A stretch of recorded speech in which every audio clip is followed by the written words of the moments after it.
Ibinida ng mga kandidata sa isang pageant sa Tugog Festival ng Ormoc, Leyte ang magagarbo nilang costumes na nagpapakilala sa mga produkto ng naturang lungsod. Inirampa naman ng mga chikiting sa isa ring pageant ang makukulay nilang costumes na sumasalamin sa Mascara Festival ng Bacolod City. Makibalita tayo kay Stephanie Azucena ng GMA Bacolod. May espesyal na partisipasyon ang mga batang Bacolod doon sa Mascara Festival ng Bacolod City. Lumahok ang mga chikiting sa search for Little Miss Mascara. Pinaghandaan nila ang kanilang makukulay na costume. Mas naging masaya ang okasyon dahil bumisita roon ang ilang kapuso stars.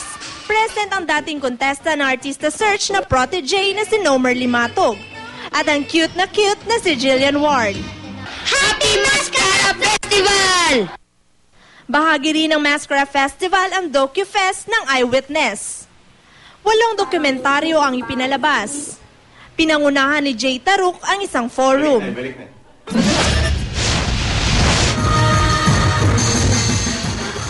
Sa Ormoc City, Leyte naman, nagsimula na ang Tugog Festival. Binuksan ito sa torch parade at pagsindi ng urn. Tugog ang termino ng mga taga-Ormoc sa salitang abundance.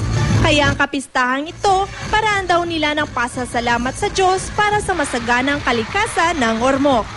Stephanie Azucena, Nagbabalita, Pilipinas.